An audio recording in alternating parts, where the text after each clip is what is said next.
Olá, bem-vindos a mais uma análise aprofundada aqui conosco. Hoje a gente vai mergulhar num material bem específico, sabe? Ele detalha a situação do Eduardo Tagliaferro. Isso, ele foi assessor, né, do ministro Alexandre de Moraes, lá do STF. Exato. E a fonte que a gente tem aqui, ela apresenta uma visão bem particular, um ângulo definido sobre os eventos recentes que envolvem o Tagliaferro. Inclusive sobre aquele pedido de extradição que o Brasil fez para a Itália. Pois é um material com uma narrativa, assim, bem forte sobre esse caso, que não é nada simples, né? Com certeza. E a nossa missão aqui hoje é justamente desempacotar, digamos assim, essa narrativa que a fonte traz. Quem é o Tagliaferro, segundo essa visão? Quais seriam as irregularidades que ele diz ter descoberto? E as acusações formais contra ele também, né? Isso. E o papel da justiça italiana até agora nesse pedido de extradição? E, claro, o que essa fonte sugere como, assim, as implicações maiores disso tudo para o cenário brasileiro. Bom, vamos lá então. Vamos sim. Para a gente começar. Como é que essa fonte descreve o Eduardo Tagliaferro? Pelo que está no material, ele não parece ser uma figura qualquer, né? Nesse meio técnico jurídico. De jeito nenhum. A fonte faz questão mesmo de ressaltar as qualificações dele. Descrevem ele como engenheiro civil, formado na Paulista, advogado também. Ah, também é advogado. Sim. E ainda tem um mestrado, olha só, em inteligência artificial, lá pela Federal de Viçosa. Nossa. O texto diz que ele é um especialista reconhecido nessas áreas de perícia digital, grafotécnica, sabe? Analisar assinatura, escrita. Autenticidade. Isso. E documentoscópica, para verificar documentos mesmo. E a fonte ainda menciona que ele já atuou em tribunais federais, estaduais, por todo o país. Cita São Paulo, Goiás, Santa Catarina, Minas, Paraná. Quer dizer, um perfil bem técnico, né? Alguém acostumado com esse tipo de análise forense de evidência digital. Exatamente. A fonte desenha esse perfil de alguém com muita capacidade técnica. E essa expertise toda, essa parte técnica, é importante para a forma como a história é contada nesse material, não é? O texto liga isso diretamente à relação dele com o ministro Alexandre de Moraes. Como é que essa relação teria começado, de acordo com a fonte? Sim, essa conexão é super central na narrativa que a fonte constrói. O texto fala que lá em agosto de 2022, o próprio ministro Moraes teria escolhido ele para chefiar uma assessoria nova, recém-criada. A AED. A Assessoria Especial de Enfrentamento à Desinformação, certo? Lá no TSE. Essa mesma. Que tinha aquele objetivo, né, no contexto das eleições, de monitorar, combater fake news, conteúdo enganoso. A fonte descreve que no começo a relação era de confiança total, absoluta. Confiança total. É. Inclusive o texto até cita uma foto que o Tagliaferro teria postado, mostrava um livro do Moraes com uma dedicatória escrita à mão, pessoal. Sério? O que dizia? Algo como, Eduardo, boa sorte na defesa da Constituição. Entendi. Então, a fonte primeiro estabelece o Tagliaferro como alguém muito capaz tecnicamente e, ao mesmo tempo, uma pessoa de confiança do ministro. E numa posição chave, né? Num órgão importante, num período bem sensível. Interessante como a fonte constrói essa imagem inicial. Precisamente. A narrativa da fonte sugere que foi justamente essa combinação, a expertise técnica e esse acesso, digamos, privilegiado, que colocou ele numa posição única. Faz sentido. Ele estaria ali no centro nervoso da coisa, né? Monitorando, analisando informação digital. Exato. E aí, segundo o material, isso acabou levando ele a identificar o que ele passou a ver como irregularidades bem graves.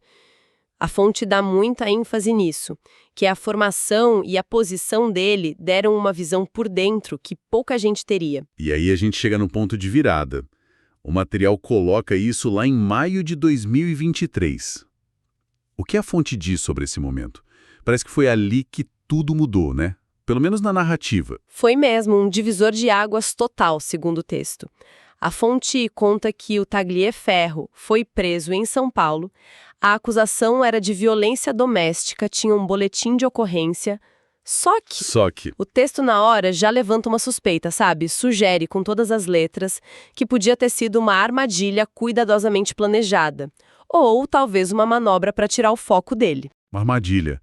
E nesse contexto da prisão, o celular dele foi parar na mão da polícia, é isso? Isso, foi entregue por um amigo, segundo a fonte, e a partir desse celular que vêm as alegações mais bombásticas, digamos assim, no que a fonte chama de escândalo vaza-toga. É importante a gente frisar isso, né? Vaza-toga é o termo que a própria fonte usa para se referir ao caso. Exatamente.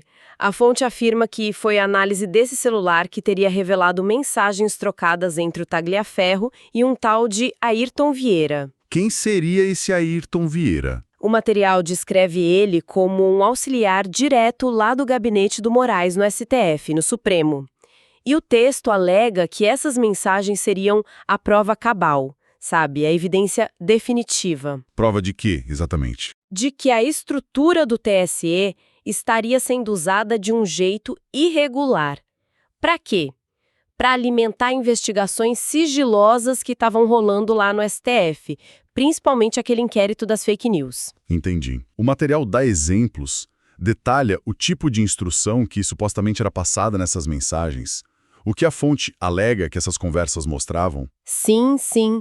A fonte cita exemplos de frases que o Vieira teria mandado para o Tagliaferro, coisas do tipo, faça um relatório sobre isso, ou então, altere aquilo para ficar mais forte, e até subsidie essa operação policial. Nossa. A alegação central da fonte é que o objetivo por trás disso era manipular informações, produzir relatórios direcionados dentro do TSE para depois justificar operações da polícia, medidas do STF. Contra quem? Figuras vistas como opositoras conservadoras. Como quem, por exemplo? A fonte cita nomes. Cita sim. Menciona o Alan dos Santos, o influenciador Monark, o próprio ex-presidente Bolsonaro, entre outros. É muito importante a gente notar o jeito que a fonte enquadra essa divulgação das mensagens, né? Não é colocado como um simples vazamento de dados sigilosos, mas como uma coisa diferente. Certo, totalmente diferente. A fonte argumenta com muita força que o Tagliaferro não fez isso por interesse próprio, ou vingança, nada disso. A narrativa que eles constroem é a de que ele estava expondo o que ele via como um esquema de manipulação lá dentro, um uso indevido da máquina do TSE e do STF para perseguir politicamente. Então a visão da fonte é que ele agiu como um denunciante. Exato.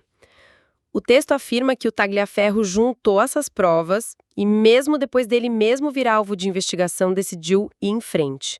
A fonte até menciona que ele testemunhou no Congresso Nacional, isso já em abril de 2025, sobre relatórios do TSE que ele alegava terem sido fraudados para justificar operações policiais lá de 2022. Fica bem clara essa construção da figura do whistleblower, do denunciante. A fonte parece investir bastante nessa imagem dele. Sem dúvida nenhuma. O que é mais, fascinante, olhando pela perspectiva da fonte, é justamente essa virada na história, né?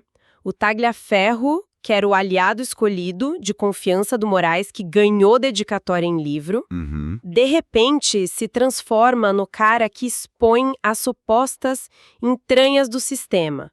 Ele é retratado como alguém que viu de perto o que a fonte chama de abuso de poder, de corrupção, de manipulação, e aí tomou a decisão de revelar tudo, mesmo sabendo das consequências. E as consequências vieram, né? Segundo o material, depois dessas revelações do testemunho no Congresso, o Tagliaferro passou a ser formalmente acusado. O que a fonte conta sobre essas acusações? Olha, o texto informa que ele foi indiciado pela Polícia Federal e depois denunciado mesmo formalmente pela PGR, a Procuradoria-Geral da República, né? Que atua lá nos tribunais superiores. Isso foi em agosto de 2025. E quais foram as acusações? A fonte detalha? Menciona algumas: vazamento de informações sigilosas, obstrução de justiça e até uma bem pesada, tentativa de abolição violenta do Estado Democrático de Direito. E diz que tinha outras também, mas não entra em detalhes. É uma lista de acusações bem graves. Mas qual é a leitura que a fonte faz disso? Essas acusações são tratadas como crimes comuns, normais? De jeito nenhum. A fonte bate muito nessa tecla, classifica tudo isso explicitamente e várias vezes como retaliação política. pura e simples. Retaliação.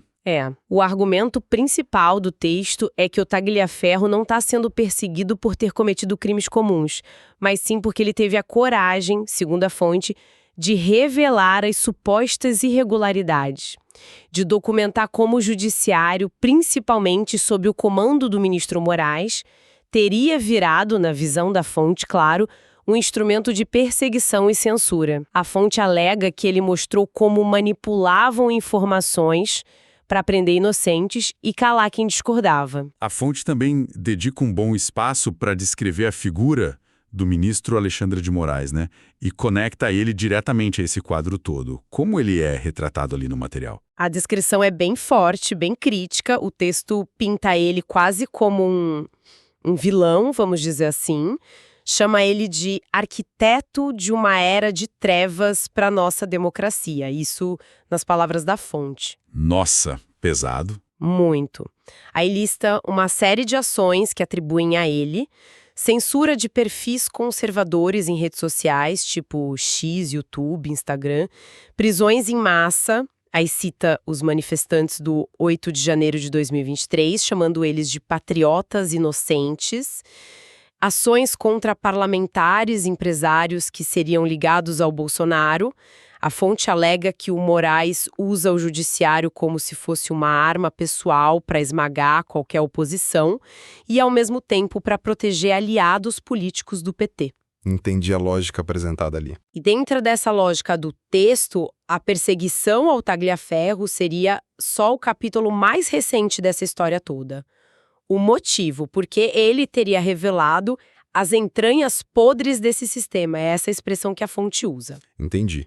E essa caracterização toda do Moraes, das acusações como retaliação, isso se conecta diretamente com o pedido de extradição que o Brasil fez para a Itália, certo? Exatamente. A fonte argumenta que esse pedido de extradição que foi formalizado pelo Moraes para o governo italiano é super controverso. Por quê? Porque, na visão do texto, o objetivo não seria trazer um criminoso comum para a justiça. Seria, na verdade, punir um indivíduo que ousou desafiar o poder, que expôs as ilegalidades lá de dentro. Então a narrativa é: ele está sendo acusado porque falou a verdade. Basicamente isso. A narrativa tecida pela fonte é muito clara nesse ponto. Tagliaferro está sendo acusado por ter dito a verdade, por ter tido a audácia de revelar as entranhas podres desse sistema. A extradição nesse contexto seria o ponto máximo dessa suposta perseguição política. Bom, vamos então para essa parte internacional. O material diz que o Tagliaferro foi detido na Itália, né? Em 1º de outubro de 2025, atendendo a esse pedido do Brasil via STF. Mas aí, o que aconteceu logo depois, segundo a fonte? Parece que teve uma reviravolta ali no começo. Sim, a fonte dá um destaque enorme para esse ponto, considera crucial. Assim que a justiça italiana foi informada oficialmente sobre o pedido de extradição brasileiro, esse formalizado pelo Moraes, ela teria tomado uma decisão imediata. Que foi? Rejeitar o pedido de prisão preventiva contra Tagliaferro. Quer dizer, ele foi detido no começo, sim, mas foi liberado logo depois dessa primeira avaliação judicial lá na Itália. E a fonte explica por que a justiça italiana teria tomado essa decisão? Quais teriam sido os motivos, segundo o texto? Olha, a fonte aponta 2 motivos principais baseados na interpretação que ela faz dos fatos e do direito, claro. Primeiro, o fato de que o Tagliaferro no Brasil ele é só investigado e denunciado. Não tem contra ele nenhuma condenação definitiva com trânsito em julgado, sabe quando não cabe mais recurso? Ah, entendi. A situação processual dele. Isso. O texto até compara com o caso da deputada Carla Zambelli, dizendo que na época de uma situação parecida com ela já teria uma condenação definitiva. E o segundo motivo, que talvez seja o que a fonte mais enfatiza, a natureza dos crimes que a PGR colocou na conta do Tagliaferro. A natureza dos crimes. Como assim? A justiça italiana teria considerado que esses crimes, vazamento de sigilo, obstrução de justiça, tentativa de abolição do Estado Democrático de Direito, poderiam ser classificados como crimes de natureza política. E qual é a importância dessa classificação, crimes políticos, num caso de extradição? Ah, isso é fundamental. A fonte até cita o direito internacional, menciona especificamente a Convenção de Montevidéu sobre Direitos e Deveres dos Estados. É um tratado que, entre outras coisas, diz que geralmente não se concede extradição por delitos políticos. Para proteger de perseguição política, imagino. Exatamente, a ideia é essa. Proteger indivíduos de perseguição política que às vezes vem disfarçada de processo criminal comum lá no país de origem. Por isso que a fonte comemora essa decisão inicial da justiça italiana como uma vitória simbólica gigantesca. Entendi. Para o autor do texto, isso mostra que tribunais internacionais independentes respeitam direitos fundamentais e que não se curvariam assim automaticamente a pedidos que pudessem ter uma motivação política por trás. A fonte até cita uma frase que atribui ao Tagliaferro, dita logo depois que ele foi liberado lá na Itália: "A verdade não pode ser calada." Então, essa recusa inicial da prisão preventiva lá na Itália é vista pela fonte como um sinal bem forte, né? Quase como um prenúncio de que a extradição em si pode ser negada no final. Quais seriam as implicações maiores que a fonte projeta a partir disso? O que isso significaria na visão desse material? Olha, juntando todos os pontos que a fonte levanta, as implicações que ela projeta são enormes, bem significativas. Vamos listar as principais, lembrando sempre que é a ótica do material que a gente analisou, né? Claro, sempre bom lembrar. Primeiro, uma negativa final mesmo da extradição pela Itália seria interpretada pela fonte como uma derrota monumental para o ministro Alexandre de Moraes e, por tabela, para a imagem do STF. A fonte sugere que isso ia abalar aquela percepção de poder quase absoluto que o texto atribui ao Moraes e ia questionar a credibilidade dele lá fora. Uma questão de imagem internacional. Exato. Segundo, as repercussões políticas aqui dentro, no Brasil, poderiam ser grandes. Ainda mais com as eleições presidenciais de 2026 já ali na esquina, né? A fonte especula que um não na extradição fortaleceria muito a narrativa da direita sobre supostas ameaças à liberdade vindas do judiciário. E como isso poderia beneficiar alguém como o Bolsonaro, por exemplo? A fonte sugere que passaria a mensagem de que, olha, nem todos os poderes estão contra ele. Que existem instâncias internacionais de olho em possíveis abusos aqui dentro. Isso poderia dar um gás para essa narrativa. Entendi.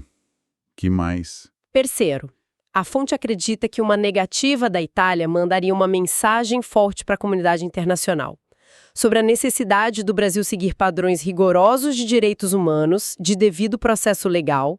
O mundo estaria, segundo o texto, observando com atenção como o Brasil trata seus dissidentes, suas denúncias internas. Uma pressão externa, digamos. Isso. E por último, mas que a fonte acha muito importante, é o peso simbólico do caso todo.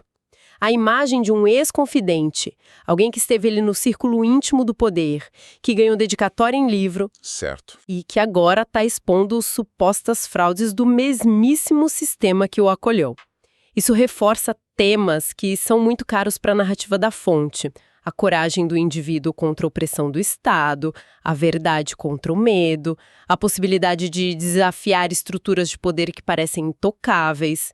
A fonte não tem medo de fazer uma comparação bem forte. Chama o Tagliaferro de um Edward Snowden brasileiro. Um Snowden brasileiro. É, um herói da transparência lutando contra um sistema opressor, na visão deles. Ok, fazendo então uma retrospectiva do que a gente explorou sempre a partir dessa fonte específica que recebemos, nós traçamos o perfil do Eduardo Tagliaferro como descrito no material, né?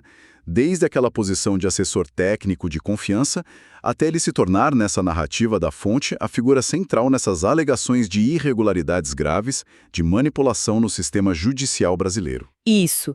Vimos as acusações que ele teria feito. Exato. E também as acusações formais que agora pesam contra ele e que a fonte, repetindo, caracteriza como retaliação política pura.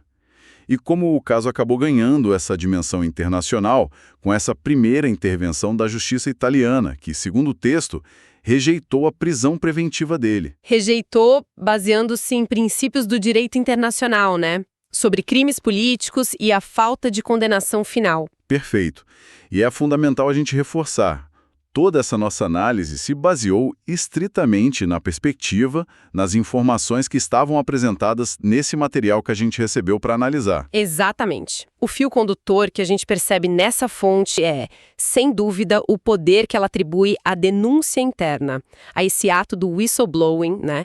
E o potencial explosivo que isso teria para impactar a dinâmica política e a percepção pública sobre a credibilidade das nossas instituições judiciais. Sempre filtrado pela ótica do material, claro. Filtrado por essa ótica bem definida do material. A fonte constrói claramente uma narrativa onde o Tagliaferro é apresentado quase como um paladino da transparência, sabe? Um símbolo de resistência que está enfrentando um sistema descrito como abusivo, autoritário e personificado ali na figura do ministro Alexandre de Moraes. A história que a fonte conta é a de uma batalha desigual, a verdade exposta por um indivíduo contra um aparato estatal que, segundo eles, tenta silenciar essa pessoa a qualquer custo. Olhando para esse cenário todo, que a fonte descreve um cenário bem complexo, né, com alegações de manipulação institucional, de retaliação política, e tudo isso num ambiente de polarização altíssima. Isso acaba levando a gente para uma reflexão final, eu acho. Pensando, assim, hipoteticamente sobre contextos como esse, onde acusações muito graves contra instituições acabam se misturando com disputas políticas muito intensas. Que tipo de mecanismos ou talvez salvaguardas a gente poderia imaginar para tentar equilibrar duas necessidades que parecem cruciais? Quais seriam elas? De um lado, a necessidade óbvia de investigar a fundo, de verdade, possíveis desvios e irregularidades graves que podem acontecer dentro das próprias instituições. E do outro lado, a necessidade também de garantir uma proteção que seja adequada e justa para os indivíduos que trazem essas informações sensíveis à tona, os tais whistleblowers. Uma proteção justa, independente do lado político, né? Exatamente. Independentemente do espectro político envolvido ou do quão conveniente ou inconveniente essas denúncias possam ser para quem está no poder naquele momento. Fica aí, né? Uma questão para a gente continuar pensando.